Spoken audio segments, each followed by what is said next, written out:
Shadow Show. Shadow Show. Shadow Show. Shadow Show. Shadow Show. Shadow Show. Shadow Show. Shadowing it. Two delightful surprises for you today, Stugotz, and the audience. It is the rare Greg Cody Monday. Yeah. Wow. Right? Wow. That's very. Are you as excited about it as we are? Greg Cody is not usually here on Mondays. We got plenty to talk about on Mondays. No one's talked for a couple of days about sports at microphones. He almost accidentally called the police on his iPhone. I saw that. You know when you press like all the buttons at the same time and there's like a beacon that's sent to the authorities? I saw that happening as you were asking his first question. I was confused if you meant like he almost called the police on his iPhone, like from his iPhone, or if he like almost reported his iPhone to the police for doing something to him. I was scrambling to turn off my phone because heaven forbid that it would ding or ping while on the air. Yeah. If only there were ways to control that from happening before. This is one of the things that's happening here is that he doesn't know how to turn it down, and several times I've had to just turn it off for him. Like, just turn it off because I'll turn it down, and then he'll turn it back up because he doesn't like it turned down. Yeah. There was a time where you just threw it. I mean, I tossed it. And I understand. That. I mean, I tossed it to a couch. It wasn't hurled like into the ocean. Yeah, it was a little violent. Soft landing. The other delightful surprise,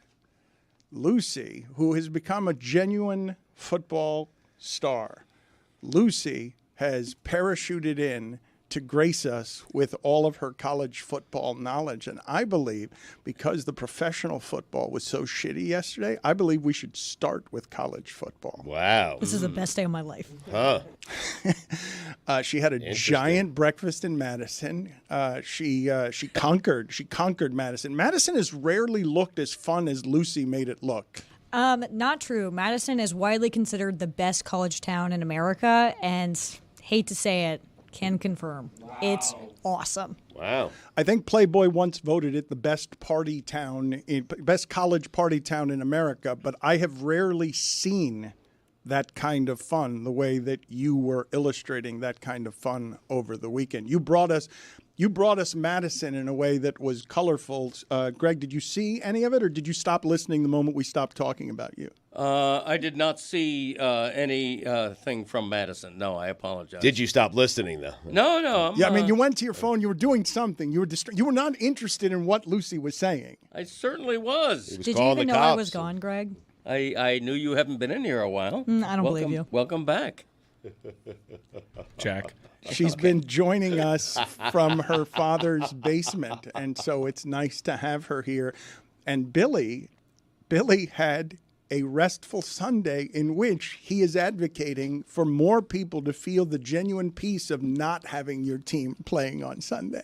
Huh. It's nice to have a bye week early in the year. Now, I'm granted the circumstances after that Thursday night game, not ideal, but not feeling like I had to sit there and watch the Dolphins, and have the emotional highs and lows of a game ruin my Sunday. Incredible feeling. Even though the Thursday loss kind of made the weekend not feel great. When you hear C.J. Beathard might be your quarterback, wow. Not good. Not good. Bad. Not a good Sunday. Mm-hmm. I love CJ.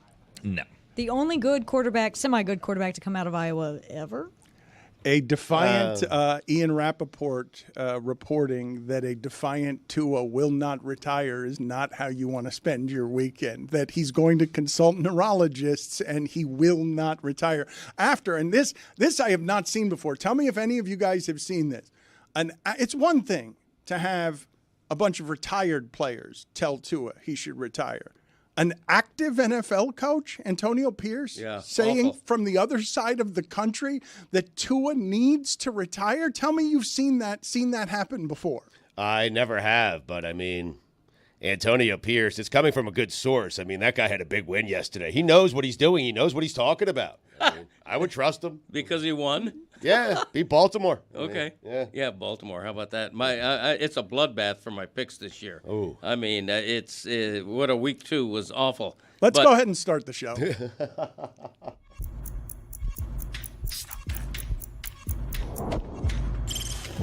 Stop that. Stop that. Stop that. I hear him chat to the noise, move too quick, can't stop for the talking. I hear him chat with the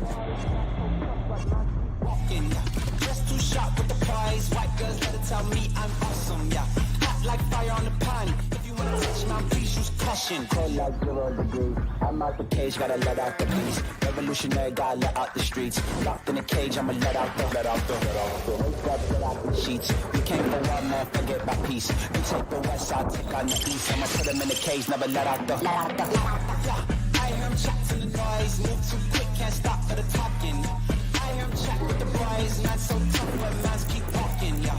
Just too sharp with the prize, like there's better tell me I'm awesome, yeah. Hot like fire on the pan, if you wanna touch my please use caution. Stop that, stop that, stop that.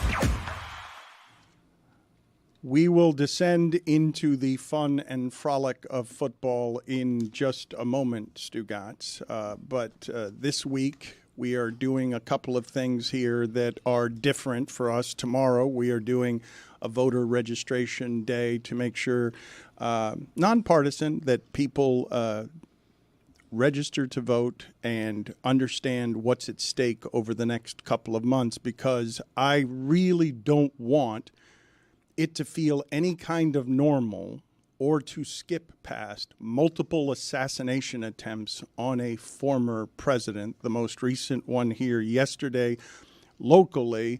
I don't want to make that seem any kind of normal, or a Monday after it seem any kind of normal, when I fear that we're going to descend over the next couple of months into more and more chaos on this front, because given that a whole bunch of people have been fomented on hatred, and you can't always get them to march in exactly the direction you want, and you can't get amateur assassins to behave sanely or how you think about things, I really never know when there's something like an assassination attempt. Is that someone trying to kill Trump because they hate Trump, or to cause the chaos that would then result in America by killing someone like Trump? I don't pretend to know or think I know how someone who would risk their freedom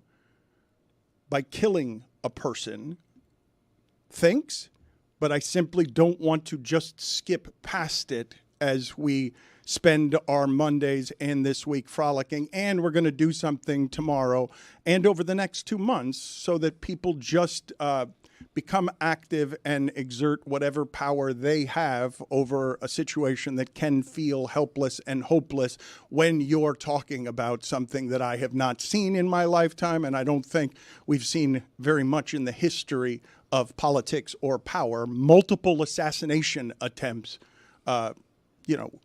thwarted one better than the other, but the chaos that would have descended after that, I don't just want to skip past it. And I also don't know how to transition into football after it, because I don't know how you guys receive the news, and I don't want to become numb to the news just because this country is numb to gun violence, that we're talking about an AK-47 on a golf course, and we're talking about West Palm Beach, and we're talking about things that we've never seen before, as tensions are going to continue to escalate because the divisions continue to escalate. Yeah, I wish this is a whole different subject, but I wish we as a country would simply ban assault weapons to begin with. They're weapons of war, and I don't think they have any business. I'm pro Second Amendment. You should be allowed to have a hunting rifle. You should be allowed to have a gun for your personal safety. But an AK-47 or AR-15, whatever they're called, just heinous weapons that have no place in America.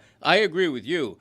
Bipartisan, no matter who you support, it's just dispiriting to see something like this. And it's dispiriting, frankly, when Donald Trump puts in all capital letters on social media, "I hate Taylor Swift," with about 5 exclamation points, because that is enlisting the lunatics on his side to maybe do harm to her. There's no business for any of this in American politics or American life. It's just awful, no matter which side of the aisle it comes from. So to be clear, tomorrow we are encouraging people to just go vote. Vote for whoever you want to vote for, but it's important that you go out there and vote. And we're not talking about the Pro Bowl here, right? We're talking, serious stuff, serious votes? Okay. Yes. Because the Pro Bowl, I am tired of guys getting into the Pro Bowl who have no right being in the Pro Bowl. I'm tired of guys passing down invitations to play in such a big game, such a big event. Remember when the Pro Bowl meant something? Thank you for the transition, You got it. Stugotz. Appreciate it. God bless football. We'll be out shortly. Stugotz has given you his fiery takes. I don't actually want to talk very much to start about professional football, although I will co-sign what Mike was saying last week about how offense is going down. You have the Steelers, Stugotz. I think they're the best symbol for what's happening in this sport right now. They are 2-0 on the road with their backup quarterback, and they've scored 1 touchdown. Yeah. Splash. Yeah. He's a good coach. I mean, it's not splash. It's Chinese water torture. Huh. It's not splash. It's 2-0. It is 2-0. Yeah. Yes, it's 2-0. But what it means about the sport that we enjoy is that there are 2 teams worse at that than them. They went on the road and won with their backup quarterback. They've scored 1 touchdown. Have they scored 30 points this season? They have 31. Yeah. I'm not certain Justin Fields is the backup quarterback anymore. I think he might be the starter moving forward. He's 2-0. All right. I mean, But he's not turning the ball over. I mean, the Commanders yesterday winning with 7 field goals. Yeah. Like what? I don't want to watch that. It's not. Brutal. They've got a very exciting quarterback. I don't want to watch 7 field goals. But what I do want to talk about, though, Stugotz, is the state of the state in college football, because Florida and FSU being this bad, since being 13-0, FSU has lost by a combined score of 135-49, 4 games. They've lost. They're the first top 10 team, preseason ranked, to lose to 3 straight unranked opponents.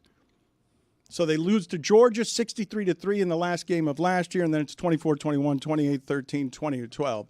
And they're staggeringly bad, and they're not the worst team in the state. They're 0-3. I think they'd be favored against Florida. I think they'd be favored. I do too.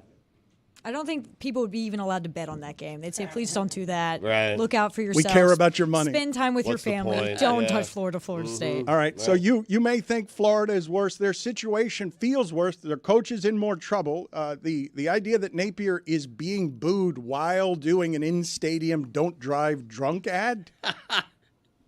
He's being booed at all times and isn't going to last the season because they were down 20-0 against Texas A&M. And Texas A&M does have they do have 3 players on their defensive line that are like top 150 draft picks. And they found the quarterback this weekend.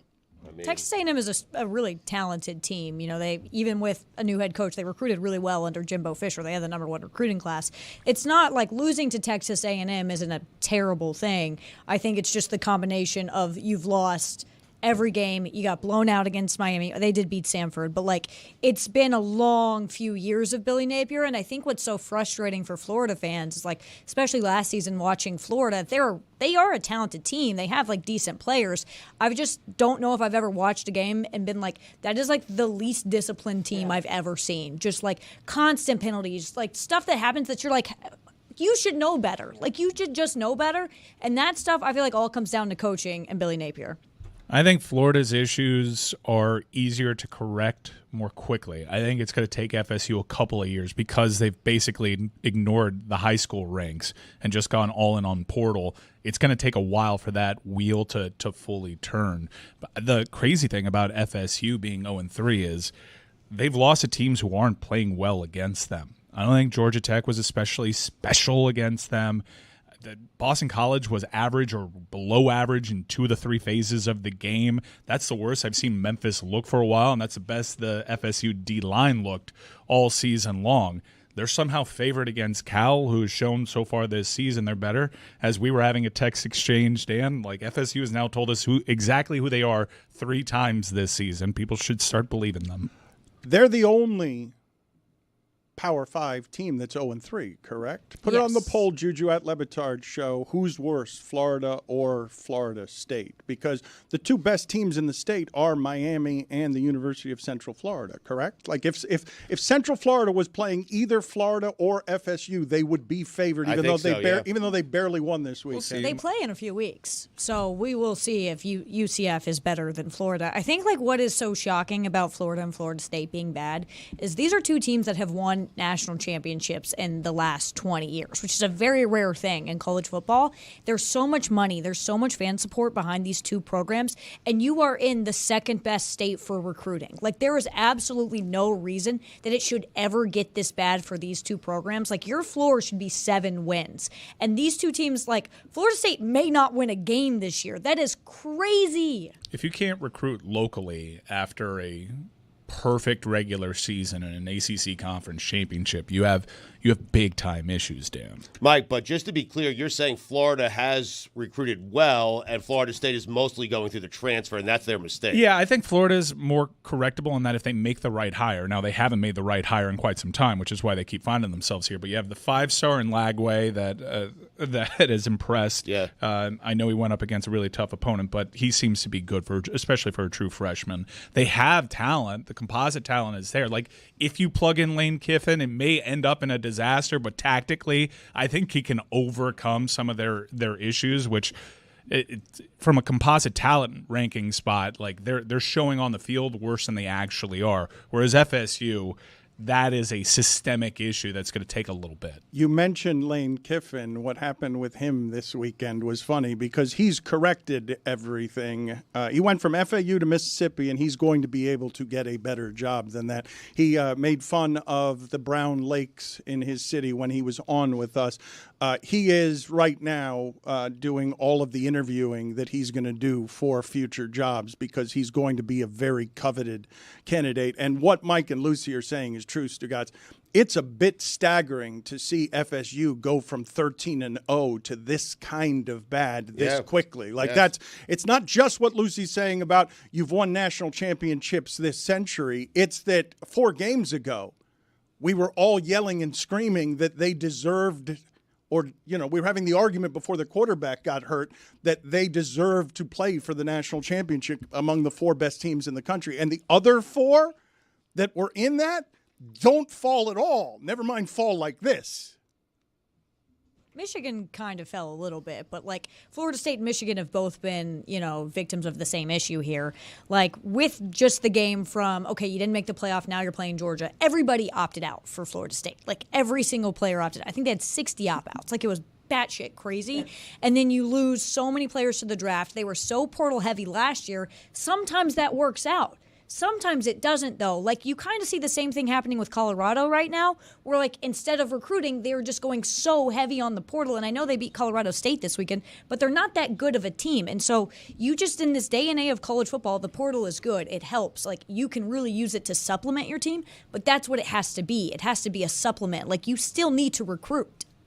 You mentioned Colorado. A lot of people were waiting for them to lose at Colorado State this week. And Deion Sanders has an awful lot of commercials for someone who won 4 games last season. Well, he had him before that. I mean, he's gotten a lot. Yeah. It's an unusual situation he finds himself in where he's going to ride Shedeur Sanders and Travis Hunter as far as they will take him. And you saw what happened. Let's play that sound of Shedeur Sanders on the field, reminding the Colorado State quarterback that he doesn't bleep with him.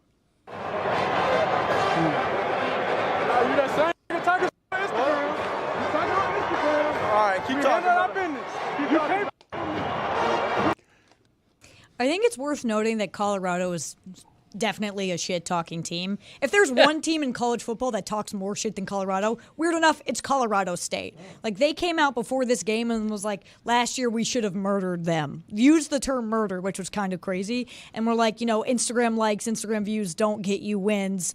No, it doesn't, but they were just better than you. So, like, this is kind of a game where both of these schools have talked so much shit, and it's weird because it's like, what? Colorado State, why are you doing that? Yeah. Like, there's no reason for you to be doing that. You haven't been any good since Sonny Lubick was the coach. Not like Colorado has been good. They're in the Pac-12 for 5 minutes, and they're like, we're letting everybody know. Sonny Lubick. Yeah. Great poll right there. A lot of people were holding this up against Shedeur Sanders. I thought last week what he did post-game was way worse than this. This Colorado State quarterback was indeed talking shit. Yeah, he deserved it. On Instagram. He deserved it the way that Shedeur deserved it the previous week by going to the coin toss telling Nebraska players, we're going to roll you. Billy, how did you feel about how Mike came in dressed today? Because there's one local team that we have not talked about that now represents football hope for this city above all others, because Cam Ward goes, 5 touchdowns, 345 yards. They broke all sorts of records, school record for yards. I know it's Ball State, but points through 3 games. They clearly got a quarterback.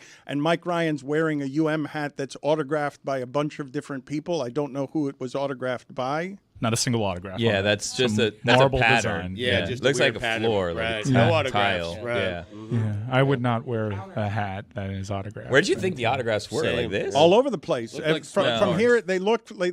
It doesn't look like autographs to you. Looks like I thought. I smudges. thought it was handwriting and smudges all over your hat. No, it's It's a like marbles. Yeah. kitchen counter. Yeah, know your hats. Okay, dirty my hat. bad. Regardless, he's wearing a lot of UM gear and the gold chain on the outside, which suggests that the swagger for UM is back. How did you feel, Billy, when you saw Mike walk in? He's feeling good about his football team. It's fine. I mean, he can feel happy about his team. He wears the gold chain outside sometimes. I don't think it's specific to. I feel like this is like an appropriate level of pride in the team that he represents, right? Like, he's not being over the top. We were recording God Bless Football, so I don't know if he came in and had like some sort of spectacle when he walked in, or was like Walked in talking about the like meeting, or- Ric Flair. Yeah, Really? walked in. With Yeah. some confidence. Did some you have like swagger. the He's got a whatever it's called, quarterback. the Like, overcoat this or Got a whatever? team. This part is obvious, Robe, is it there you not? go. He does have a team, Yeah. and he's obviously got a quarterback. Yeah, but let's look at the next 5 games. At Cal versus Louisville, they can't play these next 5 games unscathed. It's been easy going so far. Yeah, it's been very easy going. and the schedule is not the toughest. Like, this could be a good season for UM. right, They're but in the ACC. I mean, come on. I know. But again, the next 5 games are a challenge. I think South Florida's not bad. They're 2-1. Their only losses to Alabama. It's a night game on the road. I think that's a tough. I'm not saying Mario Cristobal can't lose one of these games or lose to Louisville. I'm saying that the reason for hope is real, because it is unusual to see a college quarterback playing that obviously unhurried, like very relaxed, footwork very relaxed in a way. It's not normal to have a quarterback who's only played 3 games for your team look like somebody who's got. You're not inventing that. He's clearly got a handle on the situation. But it was Ball State, Florida A&M, and a bad Florida team so far. Right. Okay, agreed. So, like, that affects the way that it looks. Pass rush. Look, Texas A&M's pass rush is a different thing. So, yes, of course, it does affect how things look. But he was also running 20 yards backward and not worried about the fact that he was running 20 yards backwards. Sonny Lubick has a steakhouse named after him. Wow. Yeah. That's the dream, right? It's called the Sonny Lubick Steakhouse. Put it on the poll. Is the dream to have a steakhouse named after you at Le Batard Show? So Mike Ryan texted me this weekend, and I believe you said that Miami's win against Ball State was the largest margin of victory in FBS? Largest FBS shutout. And then immediately after, okay? Tennessee was up 65 at half against Kent State, offered them a nonstop clock. They said, hey, we don't really have to keep this going. Kent State said, no, we're going to lose with respect. I like that. Still, somehow not the most points scored this weekend. They won 71-0. South Alabama beat Northwest State 87-10. 87 points by the Jags. Sad. That is awesome. Awesome. It's awful. No, that's rock and roll.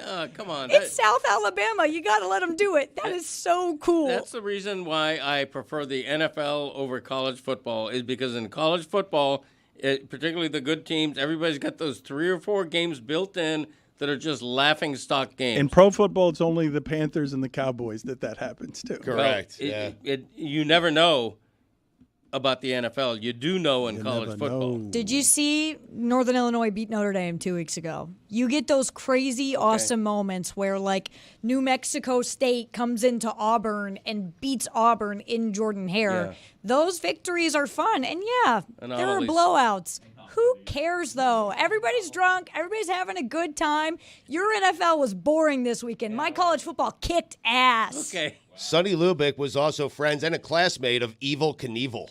Wow. Watch out for the Huskies, great up to fact. 23 this week. Amazing. Should be noted, Should be noted that Miami has scheduled those teams in the past and had lost to like Middle Tennessee State, Yes. FIU, was touch and go against Central Michigan. So this was, if you are trying to get to Charlotte for an ACC championship, you need to look dominant, and that didn't appear to me like it was a fluke. They were dominating. Ball State didn't even make a single trip to the red zone, and you had your depth in there early on in the third quarter, and the depth looked really encouraging and didn't let up. So I thought that was a very encouraging performance for Miami. The Northern Illinois victory looks all the more impressive, and the ranking looks all the more impressive when you see Notre Dame go into Purdue and win that way, no matter how bad Purdue is. Purdue is probably the worst team in the FBS right now, like with Florida With State. Florida State? They're up there. Purdue is very, very, very bad, but that was an incredibly impressive win in the sense of like they were able to bounce back. Riley Leonard looked really, really good. They let him run. Yeah, I don't want to take that away from Notre Dame, but like we're underestimating how bad Purdue is. But these games do matter in a sense. Like if you look at Oregon, who did bounce back this weekend, looked like they kind of figured it out against Oregon State. They were close against Idaho and they were close against Boise State, and they dropped in the polls. And the polls sort of matter at this point because it's kind of going to be what the college football rankings are based off of. So like even though you know, okay, we're going to beat the crap out of Ball State, you still have to do it. Like you have to beat the crap out of them. And it's a nice little warm-up. So it just makes you want the better games more. So now we've got a little taste, okay? Sure, we have a 61-0 Ball State win. You got Cal in 2 weeks. Now you're getting ready. And Cal, wow, great fan base. I am in love with Cal Twitter. They are awesome. They're playing Florida State this weekend. And they've been doing is tweeting, we're going to Woke Campbell Stadium. Northern Illinois was paid $1.4 million or something like that to go into Notre Dame by Notre Dame. And what I was beginning to mention about Lane Kiffin, Stugotz, did you see what happened with Wake Forest and Mississippi as soon as that game was over? I did not. The Deeks, huh? One of my favorite moments from the college football weekend, Ole Miss came into Winston-Salem, beat the literal crap out of Wake Forest, 40-6. There was no literal crap on the field. Wake Forest, probably. So they had a home-and-home scheduled. This game went so badly for Wake Forest that they paid $1 million to opt out of their game at Ole Miss next year. And Lane Kiffin came out in the post-game presser and was like, I just want to tell my guys, like, you're so good, teams are paying $1 million to not play you. And you know what? I thought it was a weak move at first, but I kind of respect Wake Forest being like, look, we are not doing that again. It is not worth it. Give us NCA&T. Mike, what is the line on UCF Florida? Because I think I can make a credible argument that UCF is the second best team in the state based on just how bad Florida and Florida State have looked. Yeah, I think USF can lay claim. This will be an interesting weekend for that, but there is an advanced line. Those Florida and UCF play in 2 weeks, and Florida is presently favored by 2.5 points. Now, again, lines are designed to get 50-50 action, so they're just trying to entice people to bet at that point. And as we mentioned, Florida State, despite looking terrible all season long, is still favored against an undefeated Cal team. Please don't encourage UCF's fan base. Like they're the worst. Yep. I'm going to say this. Florida State and Florida are both going to turn around their seasons. Neither is as bad as they've looked so far. They're both going to compete to sneak into a bad bowl game. They're both going to vie for that six-win category. I would not write off either Mike team. Ryan is making faces at you. Lucy's making faces And I'm not at surprised. It's a that good they're time favored. to say it, though. Have Today's you a good time to watched say any it. Florida State? Yes, They're bad at everything. Where are the wins? Okay. They're like just really like across the board. Like people are like, oh, it's DJ. No, it's everything. Okay, They're it's terrible. an indictment of the poll system. Number 10 in the country. Who votes in those polls, and why didn't they see this coming? I'm very against preseason polls. I agree Bingo. with you. I don't think there should be any rankings until week 5. The portal, the belief was, as one would be prone to do, they went 13-0. Surely they won't fall a lot. Right. Right. Yeah, but things change, man. I mean, Thank you, Stugotz. You got it. Excellent analysis by you as punctuation on the segment.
Colorado in some games, but blame the offensive line again.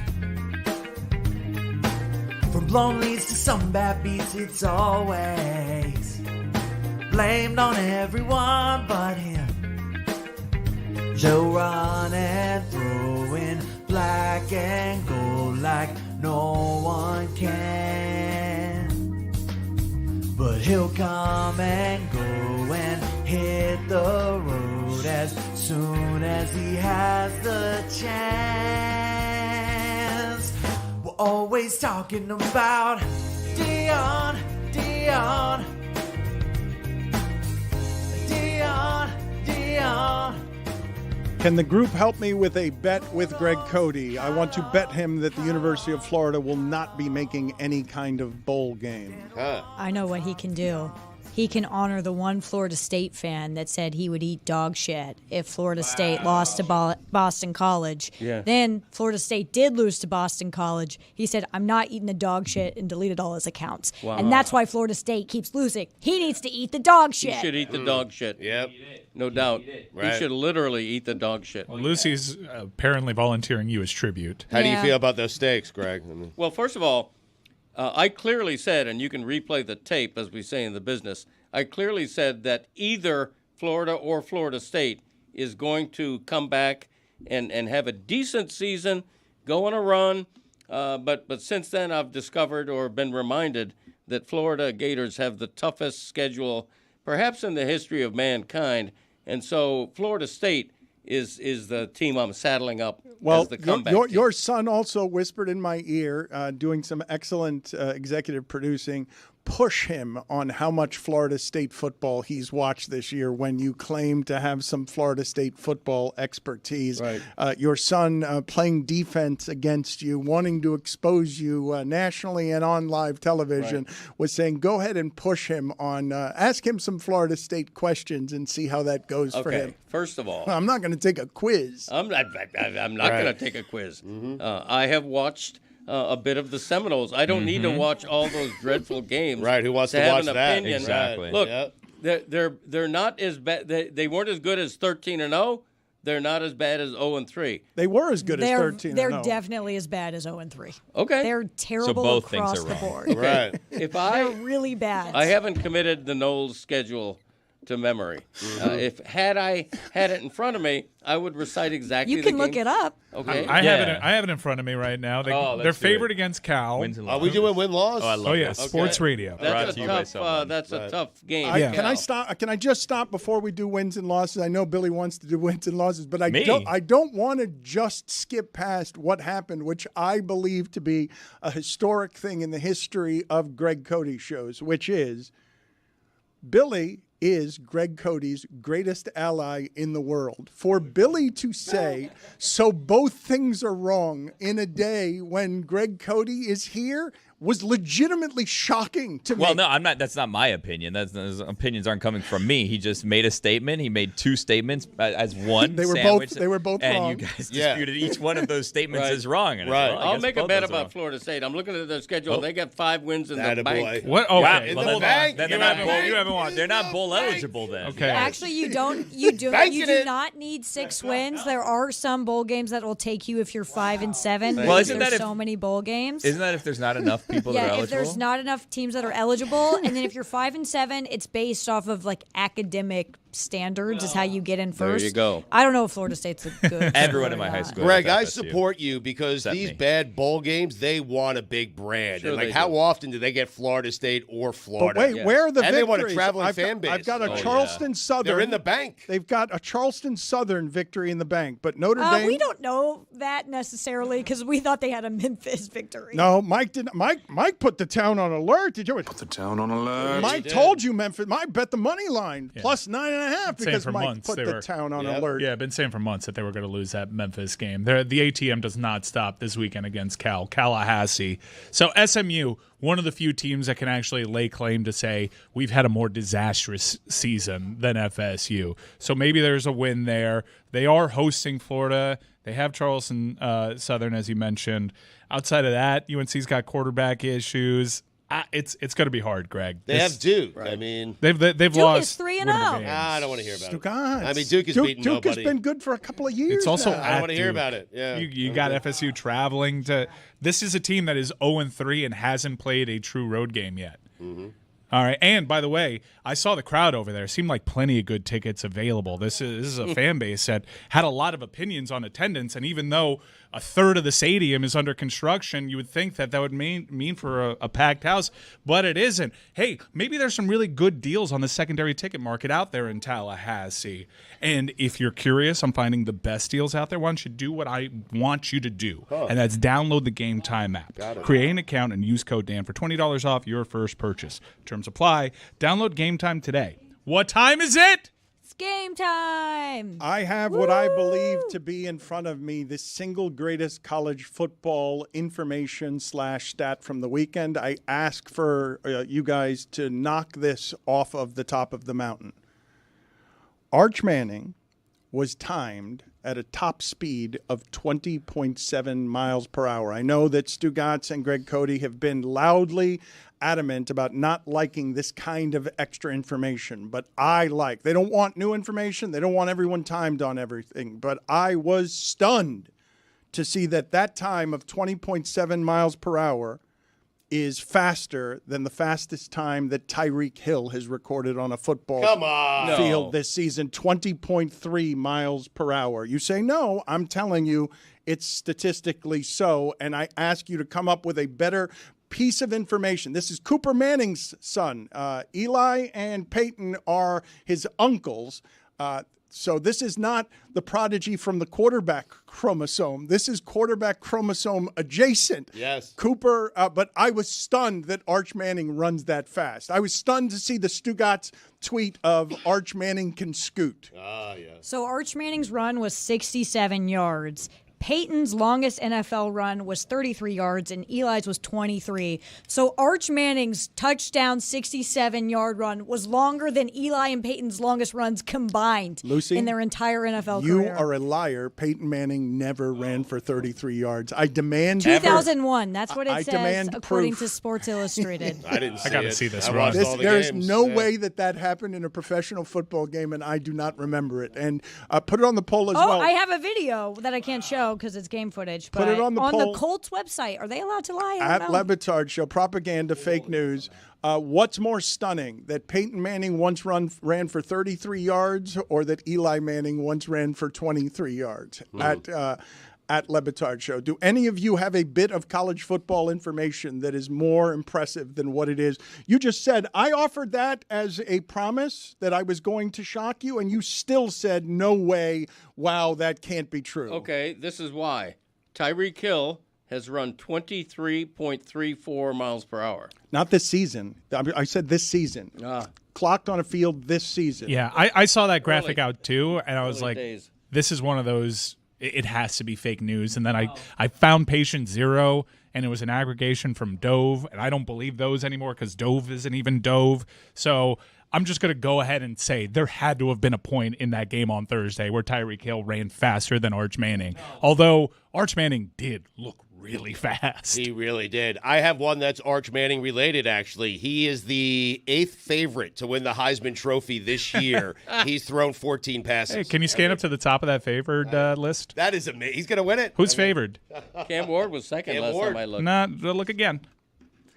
I am made deeply happy as I see this face in his new studios at the top of his new business empire. Domonique Foxworth is a man that I admire for many different reasons. And a lot of people admire him because, great football player and Harvard Business School and financial whiz who has had great power in the NFL. But one of the reasons that is at the very top for me is that he tackles the hardest things just because. And so he decided to become a screenwriter. He decided, just on the side, that he was going to do American Sports Story, Aaron Hernandez. He was a staff writer. It begins Tuesday at 10 p.m. Eastern on FX, is the 2-hour premiere. He's also got the Domonique Foxworth Show, and you should know that is absolutely worth listening to. He's becoming uncomfortable with how much I'm. He's also complimenting him. spectacular at receiving compliments. Yeah, he's got some damn good looks as well. He's a Hall of Famer at receiving compliments. Yeah, no doubt. No one's enjoying this, guys. Like, the listeners aren't, the viewers aren't, I'm not, you're not. I mean,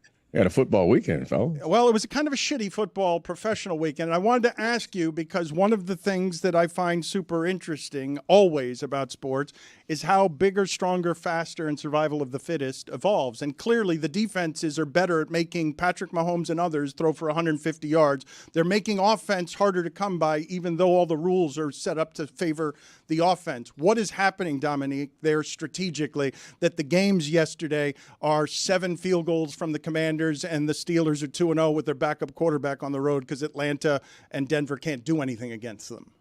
Yeah, I feel like we've been seeing this evolution kind of take its time, and we finally gotten to a point where it's kind of all coming to a head. But I feel like the rules changed. And around the time I was in the league, towards my time out, the rules started to change. The offenses started to get more sophisticated. And now the defense is caught up. And I think the bodies on the defense have caught up in ways that have made it easier for teams to run the ball, but a lot more difficult for them to pass the ball. And the schemes have kind of caught up with a lot of the simulated pressures. And we saw Spags doing some interesting stuff. Because if you think about from the quarterback standpoint and offensive standpoint, when a blitz is coming, you're normally looking for like a topper, someone to replace this person in a blitz. So a safety will go over the top of the nickel if he's going to blitz. And Spags has done this thing where he does this really huge rotation. He's not the only one in Kansas City, but lots of teams have done this where they do this rotation in the secondary where the blitz comes from somewhere where you don't expect it because there's no tells in it. And you see that with the simulated pressures where a quarterback will feel like he's getting blitzed because they're sending a linebacker or a secondary player, but they're dropping other people out on the other side and end up with the quarterback and the offense reacting as if they're getting blitzed, but the defense still having 7 or 8 guys back in coverage. So I think it's just taking time. We've evolved to a point where the defense has generated an advantage, and now the offense will at some point, and we'll keep doing this. That's one of the best things about football. Am I wrong in thinking that the Jags shouldn't have given that money to Trevor Lawrence? He had 16 yards in the third quarter yesterday passing, but not in the third quarter. I tuned into the game in the third quarter, and he had thrown for 16 total yards. Yeah, Trevor Lawrence, I wouldn't say that they shouldn't have given the money. Trevor Lawrence is an incredible talent, which is always enticing and really hard to find. And when you watch any of his games, you could clip out 5 to 6 plays, and it feels like even some of his worst games that just look like he's one of the best quarterbacks in football. The problem is the consistency throughout a game or throughout an entire season. He hasn't been able to establish that. And up until now, we've been kind of excusing it with coaching issues or receiver drops. But at a certain point, I think we all just have to accept that something's wrong there. And no matter who they bring into coach or the receivers that they bring in, and maybe things will change with Brian Thomas because he's a really impressive young receiver. But it seems like Trevor Lawrence kind of does this hero ball thing as if he's at Clemson at a certain point in the game. And he hasn't gotten to the point where he's comfortable with taking the incomplete pass and moving on and trying to play within structure and only being a hero when you have to be a hero. That's kind of what Josh Allen has struggled with. But the problem with comparing those two is Josh Allen's ceiling is so much higher than Trevor Lawrence has been that he can endure some of the negative plays that Trevor Lawrence hasn't been able to. Domonique, how many of the other paid quarterbacks, you talk about consistency. The reason I get frustrated with Trevor Lawrence is because every game I'm watching 4 throws that every other quarterback in the league makes, and he's missing them by a lot. And so you're talking about consistency. I don't know how correctable that is because it's every game I'm seeing it. Yeah, and that's the thing is we end up focusing and highlighting those things, and we kind of rewrite or revise our history of a specific game based on like who won or lost. And I think Trevor Lawrence has been on the wrong side of a lot of those games, and he's had enough issues that you can point to him and say it's his fault. But there have been enough problems. Like last year, I think they kind of set a record for number of dropped touchdown passes. So I think that's the problem with Trevor Lawrence is it's the evaluation has never been completely clear. And I think the final thing we can kind of establish is that he's not a top tier guy. Even though he has the top tier ability, he's not that guy, but he's certainly not bad enough that if I was the Jaguars, I'd let him go and go back into the market. Yeah, and I'm just risk averse in that way. My reaction, and I think Mike Ryan might have made fun of me a long time ago because I told the Browns to pay Baker Mayfield. So, like, I always think that if you got a quarterback that's okay, you keep him because I'm scared of what you might end up with. Domonique, If you're Shad Khan and Bill Belichick calls you today, what do you do, Domonique? You hang up the phone and get back to work. I don't know. Like, it's not time to bail already. And the Bill Belichick's value to a team, I don't know, is about quarterback development. And I guess maybe you could argue that he could help Trevor Lawrence mature to a point where he doesn't have to make all these big plays. But Bill Belichick is a defensive mastermind, and I don't think it's time to move on. Are you going to do that with every team every week? That's the move. Yeah, that's the Yes, I joke. am. Yes, Yeah, that's the joke. Yeah. Dallas would be the strong pick today. Dallas, like that. That one makes a lot of sense. Maybe Dallas. Baltimore. I mean, Cincinnati. You never Maybe know. Baltimore. Enough of John Harbaugh. Someone win with Lamar Jackson. It hasn't been John Harbaugh. I mean, you have a two-time MVP, and Harbs has done nothing with Lamar Jackson. There are some numbers. Belichick would win 10 Super Bowls with that There are guy. some numbers with Baltimore. Baltimore loses more 10-point leads in the fourth quarter than any team in the league. Lamar, this is the first time they're 0-2 since 2015, Stugotz. This is the first time a reigning MVP is 0-2, excuse me, since it's been like 22 years since a reigning MVP started 0-2. That organization does not start 0-2. That was a weird one to lose to the motorcycle gang of Minshew and Crosby. Yeah, they lost to Minshew last year when he was a quarterback of the Colts. Another one. Like, it feels like a thing that shouldn't be for the Ravens, but they are the team that gives up these inexplicable late game losses. They did it multiple times last year. And you think that a team that runs the ball as well as they can and plays defense as well as they do should be able to put games away. But they've never been able to do that in recent Lamar Jackson history, which, like, it feels really inexplicable. The game yesterday was a lot about penalties and the interior of the Ravens offensive line not being able to hold up. And Lamar Jackson brings out his heroics every now and then, but it wasn't enough in this game. Stugotz, you're firing Harbaugh. That is the first time in 3 years that Lamar Jackson has lost back-to-back games. It's the first time in 3 years. Domonique, are the Saints an actual good team? How do you explain the way the Cowboys lost on a day when Dak throws for almost 300 yards at home? I think the explanation for the Cowboys' loss is kind of tied in with the explanation in the maturation of modern offenses, modern defenses. Is the Cowboys are built to be a team that is out there to stop the pass, and they can't stop the run. And that's one of the fundamental things about football. And I think more teams will start to kind of pivot towards that. We get smaller, more athletic bodies out there. And they've had some issues with the nose tackle position, or I guess the defensive tackle position. And they've tried to address them. But I think this team wants to be and plays best with a lead. And that's how they're built. And if you get a big lead out against them, they're going to kind of wither. And that's been consistently what's happened to them last year, how they lost the games they lost last year and how they ended their season last year and their regular season game losses last year. In this game, it was the same situation. They get behind early. They have one outstanding playmaker in CeeDee Lamb.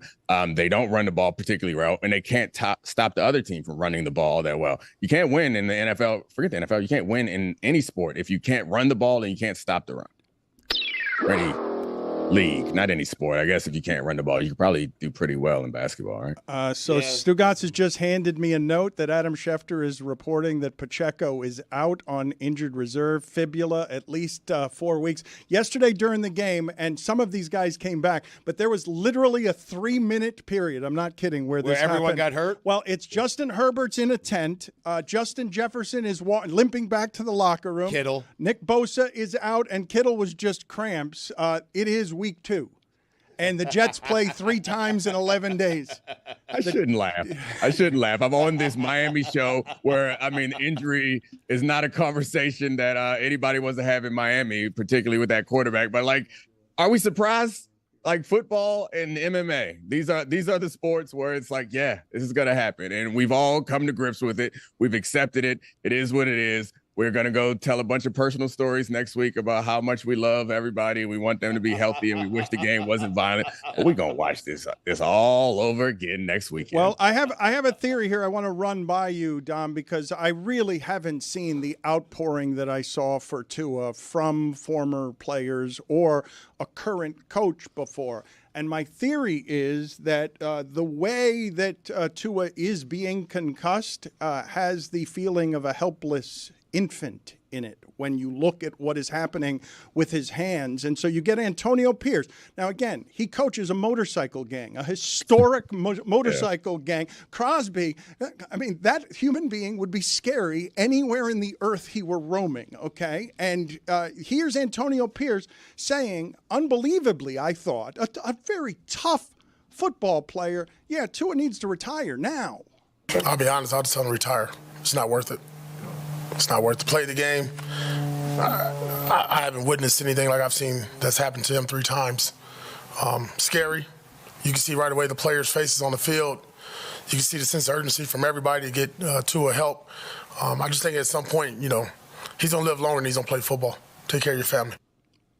Stunned. I was really stunned to hear an active coach say that, Dom. It's not something I've seen before. Yeah, it's pretty shocking. And it's a lot easier to say that when your livelihood is not tied up in it. I'm sure Mike McDaniel is probably listening to that like, man, mind your business. I need that quarterback.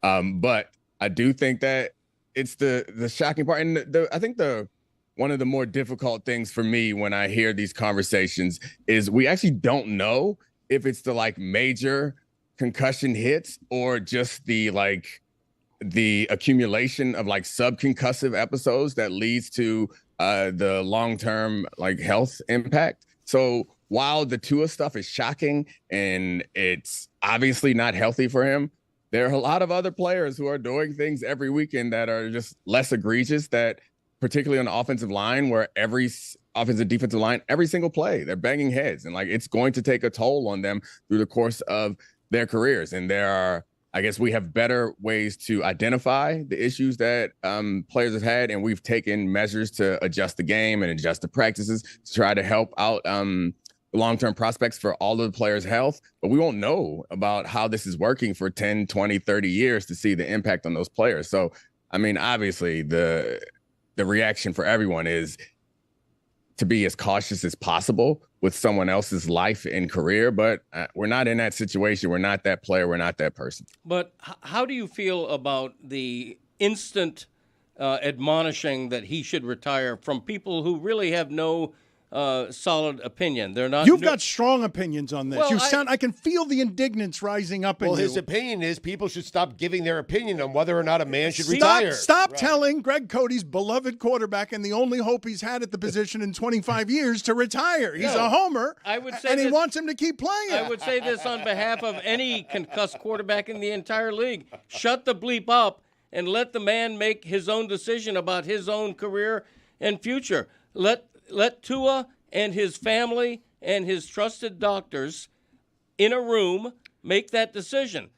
Another NFL coach should not be speaking about what another team's quarterback should or shouldn't do with his life. I'm just curious how you feel about that. I thought it was awful of Antonio Pierce to go on the record saying another team's quarterback should retire. Just unspeakably bad. Yeah, I don't love one team's coach speaking on another team's quarterback, but I think we are going to speculate. Like, it's going to happen, and no one is actually going to force the hand of Tua. Yeah, people are going to say that he should retire. I don't have a problem with that. If that's what you think you're doing, if you think that you're trying to protect someone, I don't have a problem with that. No one's actually stopping him from making a decision. The question that popped up in my head when he had another one of these big prime time, like, isolated and ugly concussions was, what is the league going to do? Like, are they going to make a call? Are they going to step in? Because the real fear, let's be honest, I don't think anyone is actually super concerned about Tua's long-term prospects. Like, I think him and his family are concerned about it. I'm not sure that any of us on the outside, I think we say we are, but our behavior has suggested that we aren't actually, considering what we know about this game and other players. However, you're just saying liability. You're just talking about liability now. Yeah, I mean, not even liability as much as it is what happens on the field. I think that is the thing that we all want to avoid, whether we're being completely honest about it or not.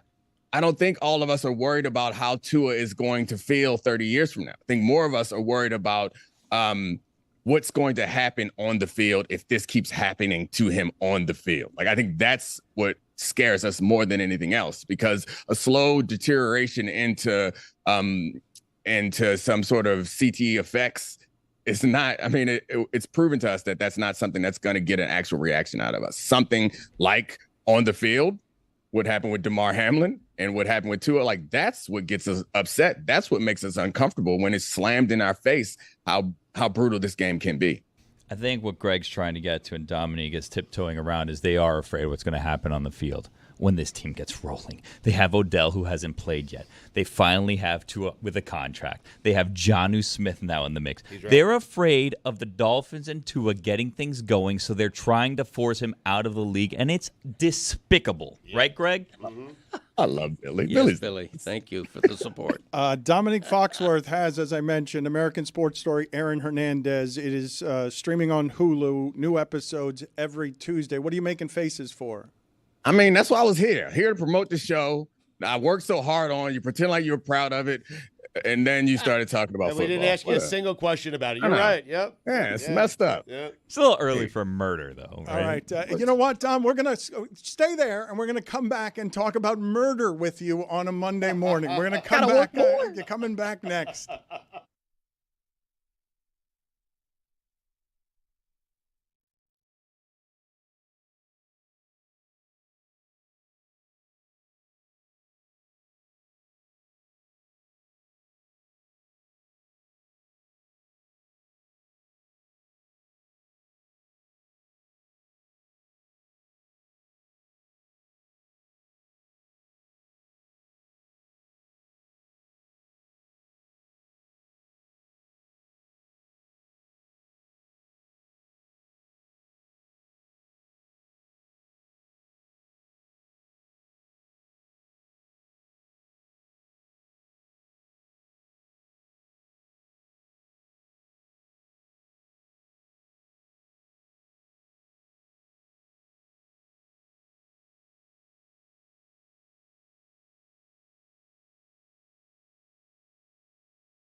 He's a super unusual person. Like, usually you have success in the things that you have success in, and most people don't then decide, I'm going to take up writing for fun. But well, thank you. He has, yes, Stugotz has also done that. StugottzBook.com is where you go if you want the Stugotz book. But Domonique Foxworth has this new show. Why and how were you lured to it? Because you didn't begin as a staff writer, right? Originally, they were just talking to you because they wanted your football expertise as a consultant, right? Right. No, I've always liked writing, as I've told you before. My rookie year in the league, I wrote a weekly journal for the Denver Post. And when I retired, like, it was, I think a lot of us have these kind of secret aspirations that are really kind of grandiose. And I wanted to be a screenwriter. And fortunately, I got this opportunity. They called me and asked me if I wanted to be a consulting producer. And so after a week in the writer's room, I made enough contributions that they promoted me to staff writer, which is a pretty bottom of the rung kind of job, but it was really fun experience. And COVID stunk, but one of the good things of COVID was all the writer room were in Zoom, so I could be in a LA and a New York writer's room without having to leave my house. one of the things that can sink these things, no matter how good the writing. Winning Time worked, at least in part, because the casting was extraordinary. And the Clipper show on Hulu didn't even get started because people were just immediately making fun of the casting. So I want to show you some photos here from Instagram. The actor Norbert Leo Butts plays Belichick. He is here with Gronk and Aaron Hernandez and Brady. I want for you to give us a grade on the casting here of all of these people, because Aaron Hernandez looks kind of small. A+, A+, A+. Yeah. The grading on all of that. Yeah, I mean, I think it's impossible. It's hard to find actors who are the size of NFL players. Fortunately, I think Gronk's character, the actor who played Gronk, I think he is Gronk's body double in like commercials and stuff like that. So he's almost perfect. But I mean, it's difficult. I think when you get a chance to watch it, which David Sampson texts me almost daily about how amazing it is and how much he enjoys it, you'll get pulled in. I think it's hard to do with just a photograph and make you feel great about the casting, but you'll get pulled in and accept that these characters are different, but the story is very similar. Patrick Schwarzenegger, son of Arnold, plays Tim Tebow. Your thoughts here on, I'm just going to keep doing casting with you. Your thoughts here on Tebow. Perfection. So like the process of making a show like this, and one of the things that I learned is how heavily involved you are and how little control you have. So Stu Zickerman, the showrunner, was obviously involved from the beginning to the end of this process, but we write the scripts and then we send them to Stu, and then Stu reworks the scripts, then he sends them back to us, then we rewrite them. And before all of that, we spend months like thinking about themes and events and ideas that we want to imbue into the script. And we do all that, and that's just like the first quarter of the process. Then there's the casting, then directing, then the acting, and all that stuff that goes into it. And by the time the final product is produced, it feels like what you had in your mind, but it's also very different from what you had in your mind. Let's see Wes Welker here. Let's see Wes. Now finish. Let's what does Wes Welker look like? Let's see Wes. Land the plane with a great show. Great show. Bring it up. Planes come in. You ruined it. There's Wes.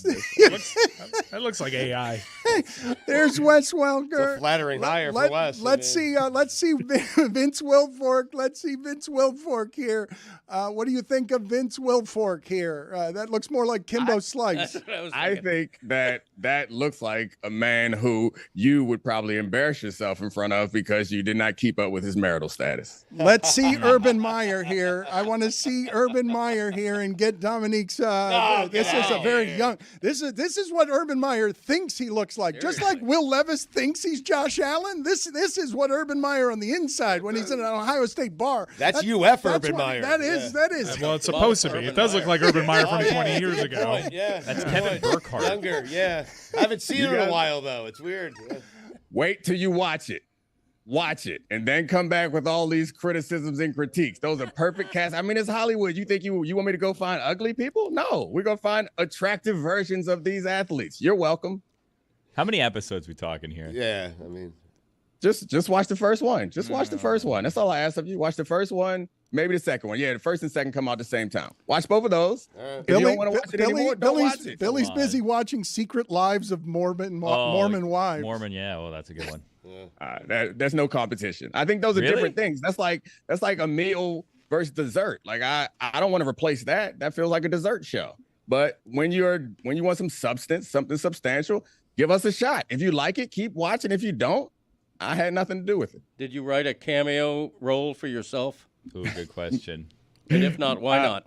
Why not? That's what Cody would do. That's part of being in the writer's room. I mean, what are you doing? Yeah, I mean, my goal was to be a writer, not to like parlay this into some sort of performance, but also like I mentioned before, we do a lot of work, but the final decisions aren't up to me. I did try, actually. I lobbied to get some cameos for Mina and Pablo, but that got vetoed. I was like, Pablo could be like a college professor or something like that, right? Yeah.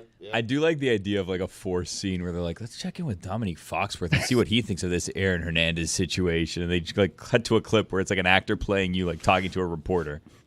I never played against Aaron Hernandez because I was definitely arguing for like some game. Let's fabricate, because everything in the show is not like completely true. It's supposed to be like close to get the spirit of the events. Let's fabricate a little interception. Let's fabricate a little week 2 turnover, thrown to Domonique Foxworth for return for a touchdown. Maybe 2-pick game.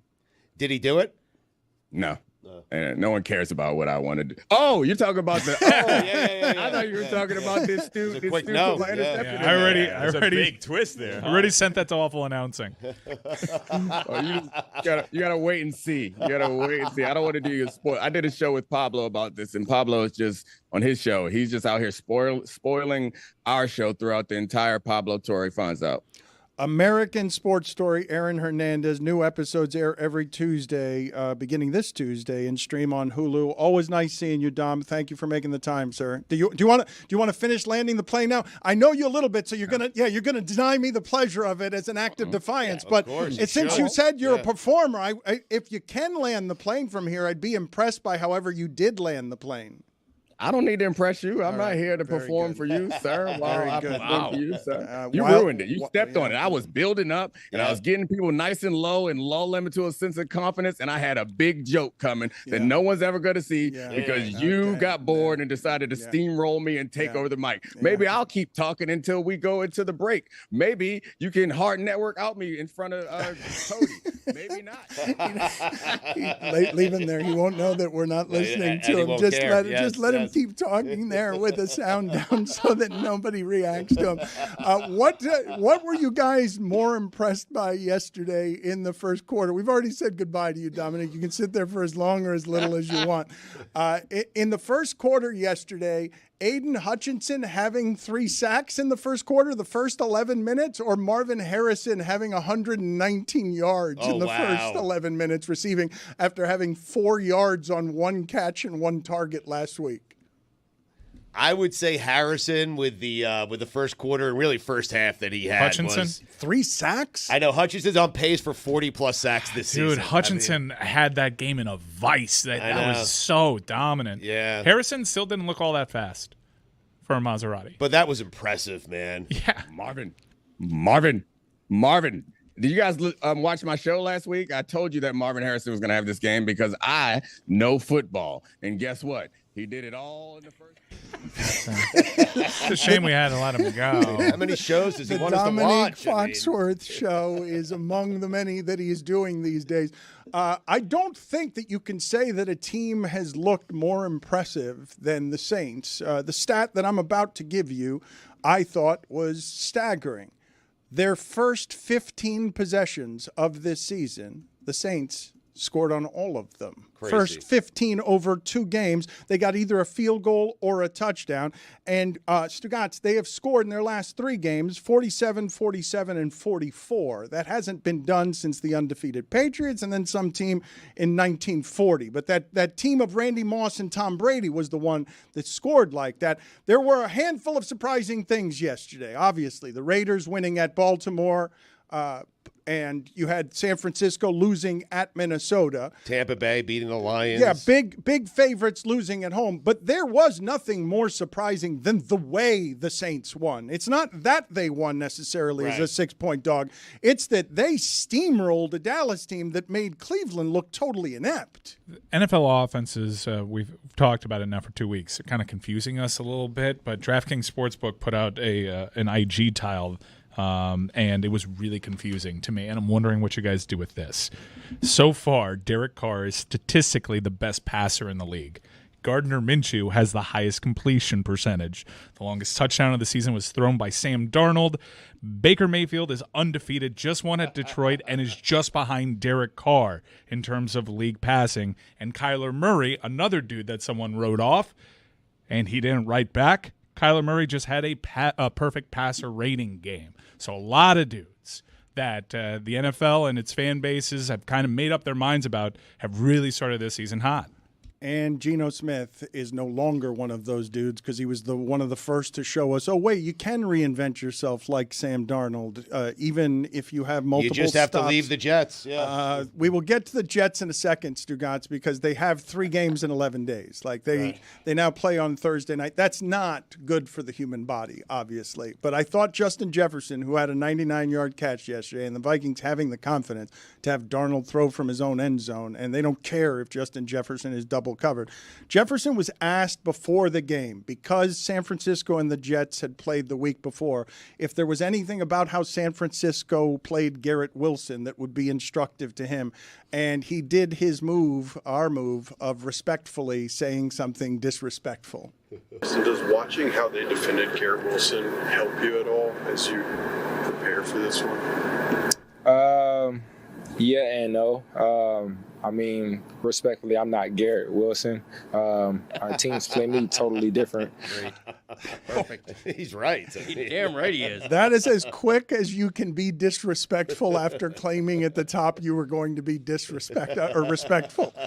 That is that respectfully, I'm not Garrett Wilson is a great way to be arrogant in a way that is cool instead of off-putting, because he just threw the respectfully at the top there. Right. Knowing he was about to bring the disrespect. I love that. Mm-hmm. Yeah. Perfect. How do you feel about your Jets, Stugotz? Will Levis does think he's Josh Allen, correct? He thinks that he's had the 2 most disastrous turnovers of the entire season, and you can't trust him at all, but he's never going to stop being confident. Did you watch Callahan coming up to him after that most recent mistake? Brilliant. What the F are we doing? Yeah. Well, let's play the sound here of Callahan. I was just going to ask God Bless Football's Stugotz to name the coach of the Tennessee Titans. Callahan.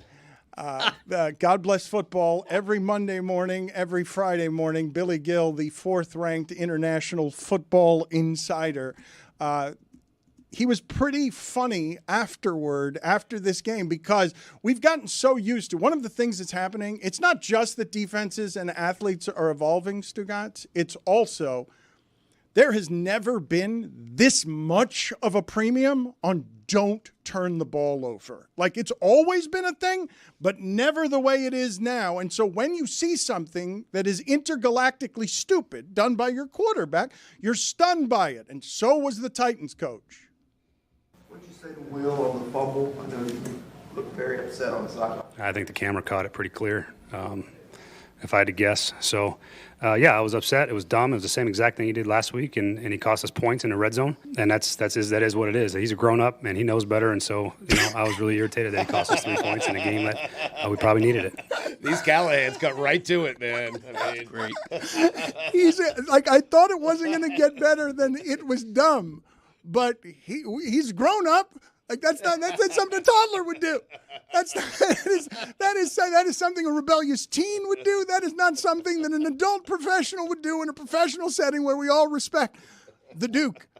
The football is not something to be turned over. Are you guys in agreement with me, both of you, on the idea that the not turning the ball over is such a premium now that we're doomed to 18 to 13 games? I don't know if we're doomed to it. I think not turning the ball over has always been important, probably more important than it's ever been, and it's why I thought Aaron Rodgers, people are saying the Jets, it felt like a loss after the game. No, it felt like a win. Aaron Rodgers did not turn the ball over, and Aaron Rodgers took them down on a drive in the 4th quarter where most Jet quarterbacks in the history of that organization can't get that done. Aaron Rodgers yesterday got it done on the road for the Jets, who go home now for 4 straight home games, and 3 of them are against bad teams. What Aaron did yesterday was he made big plays when he had to, and he did not turn the ball over. That's what he did. I think the NFL has shown you over the last few years that you can do both, as everyone took a page out of Aaron Rodgers' playbook and said, no, we can throw the ball downfield, have good, impressive passing touchdown numbers, passing numbers, and still limit turnovers. The names that I just rattled off are all guys reputed to be turnover guys. Minshew, Murray, Derek Carr, Baker Mayfield. Right. I would like to see more teams taking risk and care less about turnovers, quite frankly, because I think there's a lot of reward, as we saw with Justin Jefferson, who might actually change Sam Darnold. That's a good way to help by just pushing the ball downfield. Are you guys opposed to what I'm saying, that there were a whole lot of bad football games yesterday that I don't want to watch. Colts-Packers, Jets-Titans, I don't really want to watch. Seahawks-Pats, I know it's a close game. Not interested in thinking those teams are championship-worthy. Giants-Commanders, Chargers-Panthers, Browns-Jags might have been interesting in a different incarnation. That one was hard to watch. Steelers-Broncos, not interested. But a couple of enormous upsets. So the most surprising from among these to you guys was which one? The way the Rams beat the Cardinals, the way the Saints beat the Cowboys, or the Bucs over the Lions, the Vikings over the 49ers, Chiefs-Bengals gives you the punctuation to the day that makes you feel less gross at night, because I felt gross at the end of the night. You guys, the rest of you feel gross at the end of the weekend. Do you not, when you're this slovenly about watching 40 hours of football? I always tell myself 72-hour fast begins Monday after a football Sunday. Kicks in around 4 o'clock, right? Yeah. Yeah, the 1 o'clock game, you still feel alive. 4 o'clock, you're just hanging on for dear life. I mean, well, yesterday was, what was it, a decabox? 10 games in the 1 o'clock. Is that it was too much, Chris? It was the busiest 1 o'clock window, according to Scott Hansen, of the season. Even Scott was stressed out. Like, it was just too much. Right. Like, he was just like, there's this, there's that. Like, you could feel him being stressed. Like, 8's enough. I don't need more than the octobox. Once we get to 9 and 10, it's just too much. Put it on the poll at Le Batard Show. Did Scott Hansen seem stressed out about the 10 games in the 1 o'clock window? Because I will say he got to breathe in the 4 o'clock hour, but it was too slow, and then he had to fill. Like, he had a bunch of things. He wanted those games back. They don't have commercials in the red zone. Which was the most surprising to you from among the results? Everything I gave you. How could it not be the Saints beating Dallas and the way the Saints beat the Dallas? Because I had the Raiders as being bad and Baltimore not being 0-2. That was the biggest dog of the weekend. It was a 9-point spread in that game. That was the biggest surprise to me, was the Ravens falling to 0-2. They should have beaten Kansas City. They lost literally by a length of a toe. But to lose that game yesterday, and they were ahead much of the game. That was brutal. And I'm not just saying that because I picked the Ravens to cover, and I'm really pissed off at that result. I'm picking something else. I think you guys were bang on, but I'm just going to pick something else that also interested me, in that it appears like Baker and the Bucs wasn't a fluke last year, and it had all the makings of feeling like a fluke. And yet, you're going to make this mistake. You're going to pay this guy big time money. They go to the place that they lost in the playoffs last year, Detroit, who I think the odds have is a second favorite inside that conference. And despite Aiden Hutchinson being a demigod, they navigate it and they win that game and they control it mostly. I wonder how this is going to go over in Detroit with expectations. I don't know if you guys saw the end of the first half, but the Lions, you never see this in pro football. You see it in college some, but in pro football, they do not mismanage the clock in a way that stays in bounds without timeouts, and then all of a sudden at the end of the half, you can't get your field goal team on the field and you just lose the points because you get a holding penalty. You thought you get the penalty that costs you points, and then obviously you lose by a margin. So many of these games are close. That's coaching that ends up being Campbell took responsibility for it. I know, and look, it's a penalty. It can happen to anybody, but your team needs to not be getting a penalty when it runs out of timeouts in a way that costs them 3 points. When there are suddenly expectations for the Lions, that I can say this, Stugotz, have never existed before. Not haven't existed this century. That team has never had the expectations it has this year. You know how laughable it is to hear Mike Ryan say they're second in the conference? Like, that team has never been any good. And yesterday they dump a game against a team that none of us think is championship worthy. You can underestimate or overestimate the Bucs. None of us think the Bucs are winning the Super Bowl. I'm willing to listen now, considering the performance they just put up. I think we also have to start asking ourselves, was Tom Brady holding this team back? Great question. How was Brady yesterday? I didn't hear. I saw he received general praise for improving week over week. That they said it was a pretty strong improvement. So I think week one, what happened was the bar was set so high because he's Tom Brady, and it fell flat, and then the bar came back down, and Tom Brady exceeded it, right? I think one of the things that's working against him, and we touched on it a little bit last week, is his voice. Yeah, that's the biggest thing for me. Yeah. Too high pitched. Yeah, I think it'll take us a minute for that voice to be attached to what feels like a big game. Once you have him on important, meaningful moments, then you'll start saying, oh, he's on the call, it'll feel like a big game. Chris Fowler also kind of felt like this early on, where you just got used to a certain voice attached to big games, and it takes you a while, and you're probably a little too harsh in criticizing, and now you really can't imagine a big-time college football game without his voice attached to it. So it's just a matter of time. Billy, God bless football today. You guys, it's out now. It's Check out it out. now. Boom. Tell me what's on there. Tell me what's worth hearing, because you get the hottest and the freshest. It's all worth hearing. It's all worth hearing. Yeah, I mean, I wouldn't. Stugotz's fiery takes when he comes in here, all fired up about everything that happened this weekend. What are the highlights? Well, we have our winners and losers as we do every week. I have my Bid Loose Bets Big Boards brought to you by at the end of the show. Lucy joins us. We play some Lucy or Goosey. We have some top 5 lists. I also, and this wasn't a thing, this wasn't a segment, it was just a note kind of hidden in there. I have my eye on 2 different people. Yeah, he does. Yeah, it's not a segment. It was just, in my notes I have here right in purple. Boom, I got my eye on this person. I got my eye on that person. Mm-hmm. Yep, color-coded notes. What does that mean? Forgive me for my ignorance here, What do you but Jason. We're keeping an Sanders, ongoing list. It's I'm Jason confused Sanders, here. Justin Tucker. Jason Sanders, spoiler alert, you've had geez an Louise. eye on. Okay, I'm sorry, sorry. You've Billy. already revealed that on the show before. My bad. Well, no, Stugotz Yeah. is here. Yeah, just my bad, telling Bill. you, I didn't give Justin out the Tucker's third one of one. them. Yeah. And then the next thing he's going to say is Travis Kelce's the other one, and then it's like, why even listen? I didn't say that. Well, Respect you your could. own embargo. I know. Listen, Yeah, I didn't give come out on, the man. third What are we one. I doing stopped here? short. I mean, Travis Kelce, 1 catch for 5 yards. When's it starting that, everything he's done this offseason is slowing him down? When that will start? I think you just started it. you but- just did it, yeah. right? And I warned him. I warned him of this last year. I was telling my friend Travis Kelce, this is what happens. People like Dan Le Batard, they come out and say Kelce is focused on the wrong things. It happens. I can't believe it. You're too kind to partake in this engagement bait game, and you really shouldn't be so nice because you put that on people, and that's your thought. You think that Travis Kelce needs to focus more on football. No, I Come asked look the into a question. camera and let's get some likes. Okay, I'll do it. I'll do it for you. But I was genuinely asking the question of whether this was happening or not. Mm-hmm. But listen, Legit. I was. He's doing a thing. I was gonna time it. It's all right. I was Greg. gonna Right. time it. It's all I'm right. doing it for the camera. Take because he 2. wants the clips. Go ahead. Before you do that, though, Dan, you asked what was going to happen on God Bless Football. We also talked about our God Bless Football Dan Le Batard Show Listener League presented by Smirnoff. Join GBF's weekly contest for a chance to compete against the cast, plus win cash prizes. DKNG.co/Smirnoff. Presented by Smirnoff, the world's #1 vodka. Please drink responsibly. How did I do? Great question. 5th place. Cash. Yes. I wish I was wearing a costume right now. Why? Taylor Swift and the Swifties have ruined Travis Kelce. He used to be one of the best tight ends in the history of the universe. And this season, because of all of the distractions involving commercials and fame and the Kelce's getting gorging on the gluttony of celebrity, Jason did the right thing in retiring.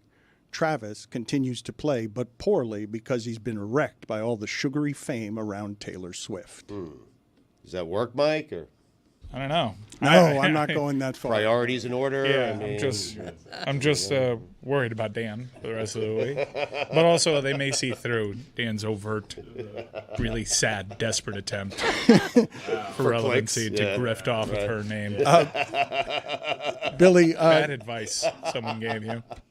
tell the Worse people execution. what you whispered in my ear that I thought went out on air. Well, when you did that whole thing, I just whispered into your I hate Taylor Swift to see if you'd say it, but you didn't. Yeah, and then you thought that I said it. No, and but then it I was re- our little secret, Yes. but now you're telling everybody about our secret.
This guy FaceTimed us from the shower. Hey, Dan, it's me, Lucy. And after taking last week off, not going to any game, just staying home, nothing really happened. You don't need to look into it. We are back this week in Madison, Wisconsin for Alabama, Wisconsin, and what is supposed to be the greatest college town in America. So I'm going to figure out if it is.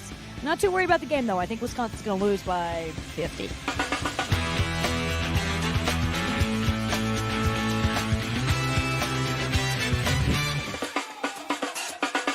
Are you guys scared of Bama?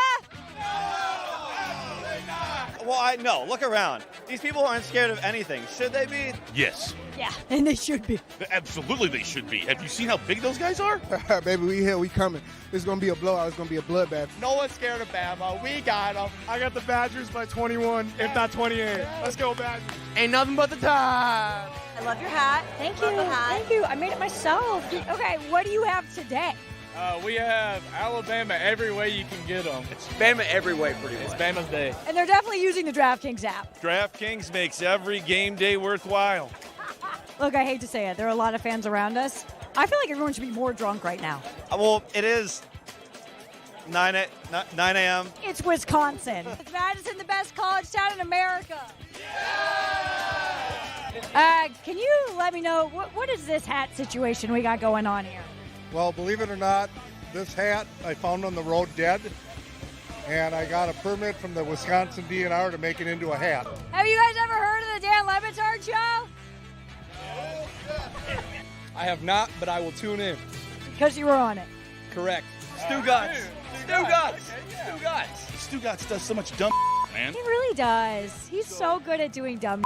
Dan, watch your mouth. Stop talking about LeBron. So one thing that I do like overhearing is the Tua song, Tapua. It's just amazing. Everything is amazing. Madison's amazing. Lucy's amazing. The show's amazing. We're putting the town on alert, and we're having a great time. Who is your favorite person on the show? Does Greg count? Yeah. Billy is the second, but Greg makes me very, very happy. So that's the end of the list. That's the end of the list, yeah. All right, well, thanks for talking with us. So, he left out the Lucy on the list. How has the Tyler Van Dyke experience been for you so far? The experience was great. I don't know what else to say. Do you know who that is? He is your starting quarterback. What's up? He's your starting quarterback. Give me a multiple choice question. I think I got it, but So I already asked you about him. Do you think that hint will answer it for you? I already told you. Yeah, he got it. He knows the Badgers starting quarterback. How do you guys feel about PJ Fleck? Yeah, how do you feel? I don't know who that is. They're doing so good. He should be coaching seventh graders, the way he runs up and down the field all the time. I mean, you can't be acting like that 500 in the Big Ten now. Come on. Guess who PJ Fleck is? Running back. Okay. Who's your guess? Linebacker. It's got to be a linebacker. Okay. That is the head coach for the University of Minnesota. How badly do you miss Nick Saban? Very badly. Like, I what dream would of him every night? What would you do to have him back? Probably eat Greg Cody's toenail. That is it's so nasty. This trip to the best college town in America was presented by Powerade. It takes more. I believe that everyone says they're the number one fan. I think that Jane actually is the number one fan. We lived in California, and an Alabama game was on, but our neighbors didn't know it. So they called the police because they thought it was a domestic disturbance because we were yelling so much. And we heard your voicemail. Bama's got a new coach in town. Heard he's been going around getting this team ready to win. I can't wait for football season to begin. Roll Tide. Everybody loves my jingle. See her red shirt? A lady came up at the bar and said, "Your shirt's inside out." And she went, "That's Wisconsin underneath you." That's what I think about Madison. Roll Tide. I can die happy now. She's going to take my job. Roll Tide, roll.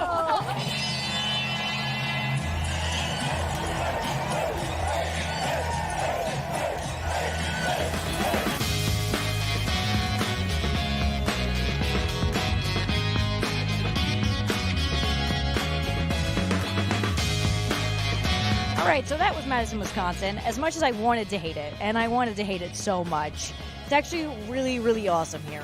However, the bad news about this whole thing is we are 3 weeks into the college football season, and I am 0-3. The home team has lost in every single game I've gone to. So if you don't want to take your chances and you want to cheer for your team, drown out my bad luck, download the Game Time app and use code Lucy for $20 off your first order. Terms apply. You guys know what time it is. It's game time. Except for here, this game is over. This game was over a long time ago. I am delighted by some of the things happening around here. Greg Cody's publisher just left moments ago because Stugotz and Greg Cody both have dueling books, and Lucy is keeping the socials alive along with Juju. She's keeping everything vibrant on the weekends. You enjoyed the holy hell out of Madison. Why didn't you have a report last week? What happened? I just was reminded of that at the top there. I had forgotten that you didn't have a report last week. I don't know what happened. Your guess is as good as mine. But don't you work for us every weekend? Not last weekend, nope. I was off last weekend. Nothing was going on. Real chill weekend. Everything's good. Vibes are great. Did you trip a kid last week? No, I don't know what you're talking about. I feel like you guys are just making stuff up. Was there some sort of disaster that I don't know about that is the reason that Lucy didn't have a report last week? No, she definitely had one where she tripped a kid with her mind. Yeah, we saw it. You sound really crazy right now. I saw her say into a camera, "I wish this kid would fall," and he fell. Yeah. That really doesn't sound like me. Greg, your publisher just left here delighted, skipping on air because our listeners have made both of your books, even though Stugotz's isn't quite out yet, but I saw the galley last week. It was very exciting. I love a galley. It had words in it. There's a book with words in it, many of them written by others, but still there is a Stugotz book with words in it. And your publisher just left because back in my day, the book now is, this is the first time I've seen the hard copy. It looks like a dolphin book. It's dolphin, it has some dolphin colors to it. I never noticed. Huh. Also Jetson vibes. Yeah, definitely. Yeah, well, it should. I think the Jetsons are mentioned in this book. Right. Perhaps more than once. Do you have a back in my day today? No, it's Monday. Yeah. That's a Tuesday joint. joint. Jeez. But the book comes out October 29th. Mark the date. And pre-sales now, Amazon, wherever you buy books. Why do they have to mark the date if they can get it now? Mark the date because a lot of people like to buy a book the day it comes out. They go into a store. It's a tactile experience. Instead of it arriving coldly in a package on your doorstep, you go, you pick it up yourself. You steal it, you put it in your jeans, and you walk out. You don't have to pay for it, although I recommend you do. But October 29th. Why are you're just yammering about theft? Someone should steal your book, No, put it in their they jeans? shouldn't. No. Do you get a cut based on sales, or did you already get your money? Because then who cares if they steal it, right? You know if you already what? got your money, what difference does it make? I don't know how that works. Oh. I don't do it for the You money, want it to Billy. sell You well, know though. The publisher left very happy, Mango Publishing, and Greg Cody said, well, Stugotz is making real money on his book. Greg Cody is disparaging his local publisher. No, we love Mango Publishing. Yeah. Yep. But it is not great partnership. It is not quite the monetary cash cow of an unnamed Random House. major. Random House. Random House Yep. would be an example. Yes. To use a random example, quite frankly. Your book was smaller than I thought. Not in terms of pages, in terms of like height. It would fit in your pocket. It looks that's like. what I'm saying. Yeah, You could steal it. Don't Yeah. get any ideas. How'd you decide on that size? How do we decide this? I love this size. It's a good 5 by 7. size. It's 5 by 7. It's You could put it at a beautiful. Walgreens. Good toilet book. Whoa, what is that you supposed could to say be? that. I mean, yeah. That's not an insult. No, I don't disparage. It's not a compliment. Put it on the. You wouldn't say that about the Bible, would Put you? it on the. It's not a good toilet book. I would say it about a book that's good near the toilet. The Bible is too heavy. It's cumbersome. It's not. Leviticus is not easy reading. It's not a little something light that you get in and out on. Very small print, the Bible always, huh? Just an observation. Yeah, useless one, largely. But I am very excited, Greg, that both you and Stugotz have books and that Lucy is able to have so much fun on weekends around this ridiculous, stupid thing that we get to do. Stupid? That guy had a hat made out of a dead badger. What's stupid about that? You got a permit for that hat. Yep. How do you do that? Okay, so I asked, he's made 12 Badger hats over the years with dead Badgers. So you go to the DNR, and he's been to the DNR so many times they know him by name now. Like, he knows his DNR guy. And that he'll get the approval, usually pretty quick because they know him there. And then he goes to a taxidermist, and they turn it into a hat, and he gives them to, like, friends and family. You don't believe that was actually a dead thing that he found? No, on it the absolutely side of the was, road? because I was like looking at it, and I was like, the detail on this is phenomenal, and I was going to ask to touch it, but I said, what if on the off chance that this is a real Badger? So I was like, hey, what's the deal with this hat? Then he told me it was real. I was like, thank God I didn't touch it. But yeah, 100% that was a real live animal. Or dead animal. Many things that I enjoy about what it is that you're doing with a smirk in your coverage is these things are a fundamentally insane snapshot of America on Saturdays. Like, it's a wonderful look at something that should feel wildly foreign, because it's nothing but lunatics, and so many are drunk by 9 a.m. Yeah, they were very, very drunk in Madison, and they tailgate kind of differently in Wisconsin because there are so many bars there and so many bars close to the stadium that there's a lot of people who will just go to a bar at 8 in the morning there, which is really, really cool. But yeah, that's kind of the goal of this series. I'd like to show why, how college football sort of shapes these cultures and how everyone is different in, like, school by school, but they're all sort of the same. I loved Madison. I am a huge fan. I would go back, but I think their football team's pretty bad. My favorite part of off-roading this week was this lady paying homage to the Puka Nakua song. Yeah. Hit it. So one thing that I do like overhearing is the Tua song, Tapua, or It's just amazing. Nailed it. Yes, it's good. Yeah, Let's yeah. hear one of the greatest songs. It's a Suey winner, is it not? The Suey winning song, Puka Nakua.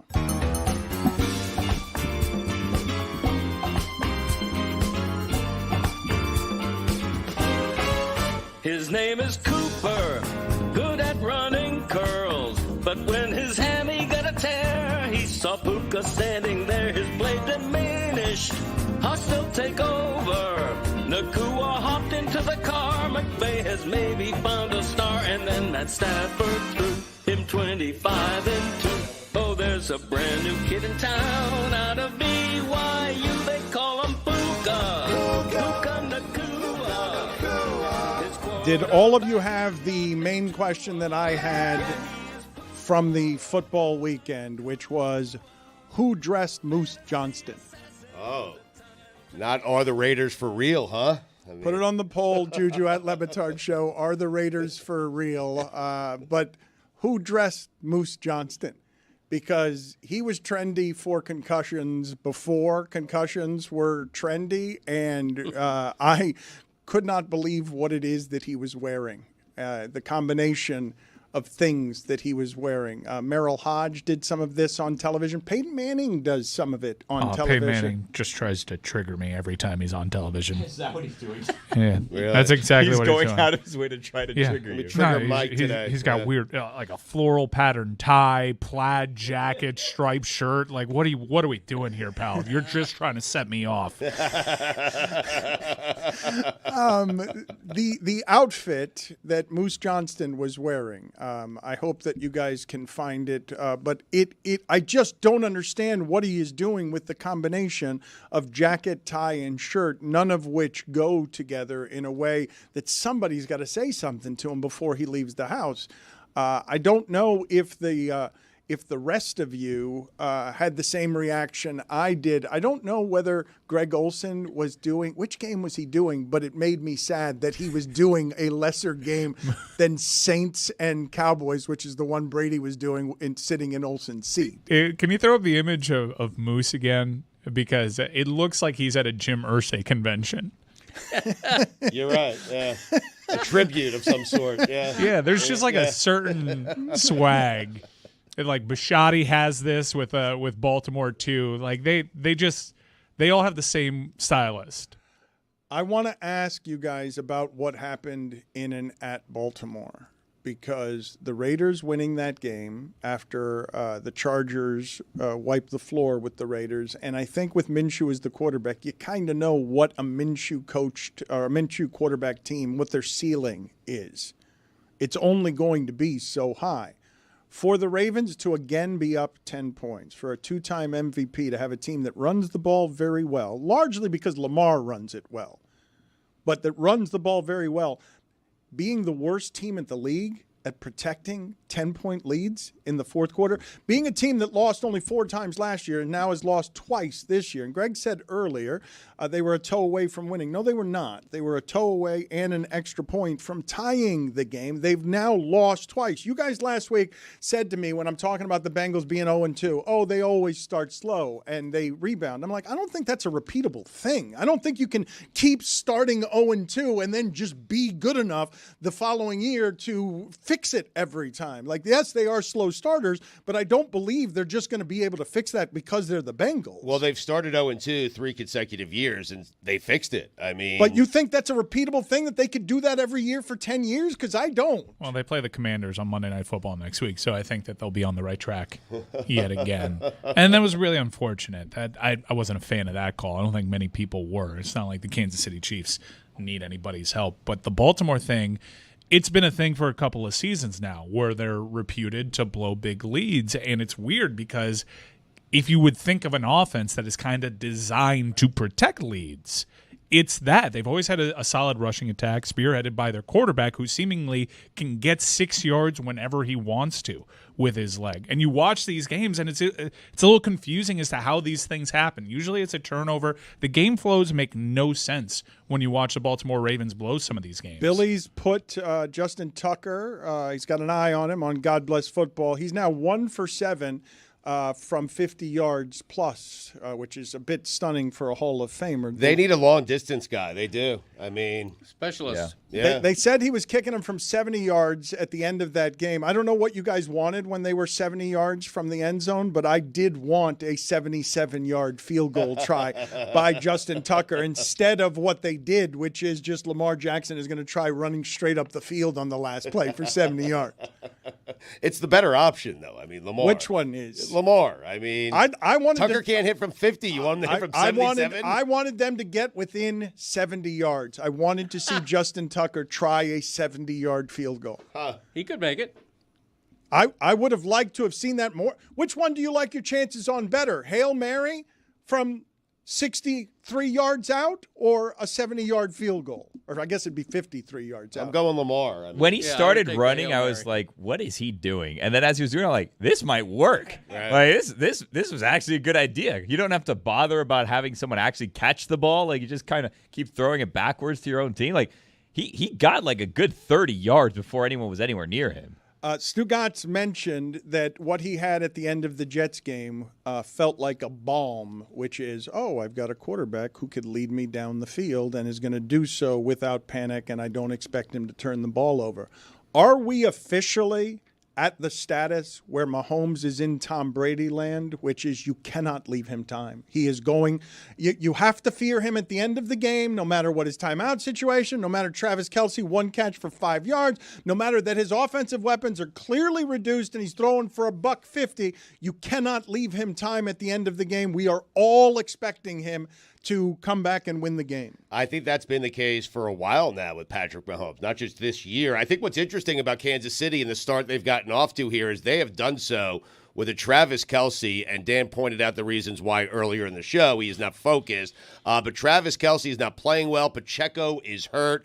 Hollywood Brown is out, and they're still 2-0, and it's a 2-0 against the Ravens and the Bengals. Like, that's pretty impressive. Yeah, and I think one of the things Mahomes has proven is that a couple of years ago, okay, he's got Tyreek Hill, he's got Travis Kelce in his prime. He doesn't have either of those things now, but he is so great that he makes nondescript receivers seem great. You guys say this, but it is a monumental effort right now for Kansas City to get to 26 points. The salary cap has decimated that offense. I used to think every time out they're going to get 4 touchdowns. Like, they're not going to be settling for field goals, and you should expect them to score in the 30s. What that offense is now compared to what it's been, and I know it was much of this last year, it's not recognizable. He's great, but that offense does not scare me. What we're doing is not giving the Chiefs defense and Steve Spagnuolo enough credit because he's been great since he's gotten there. I mean, the defense has been really good. With the youngest defenses every year. But still, what I'm telling you can't be disputed, Stugotz. Travis Kelce is now at an age where that does, I mean, look at the wear and tear on that body, how he's had to play to be the best receiver, to feel like the best wide receiver in football as a tight end because of what he can do. If I give you him 1 catch for 5 yards, when I've always known he's good for 14 targets a game and he's going to have 9 catches for $130. Like, you know it coming in, and that's what it's going to be for both games this season, for him to feel like a non-factor. And for when that game's being decided yesterday, Patrick Mahomes has 150 yards passing. Like that's not that, and he'll complete the passes, but 150 yards passing, that is every team in the league will take that before the game as a Patrick Mahomes start. He's also turned the ball over a lot this season. Like, he turned it over twice yesterday. He turned it over once the week before. Like, he's kind of a little wild with the ball this year. I would say that when your offense is not as good, that's what's going to happen. And there's not a disputing that in the last 5 years, what we've seen through these 2 games is the worst version. This offense has been in decline for a season and a half. It's being held together by the greatness of its quarterback. And so is Kelce, by the way. And then he had the arrow pointing down, and then he had the greatest postseason a tight end's ever had. So I'm not going to start saying he's done, and certainly what I thought you did earlier in the show was really out of line. Totally.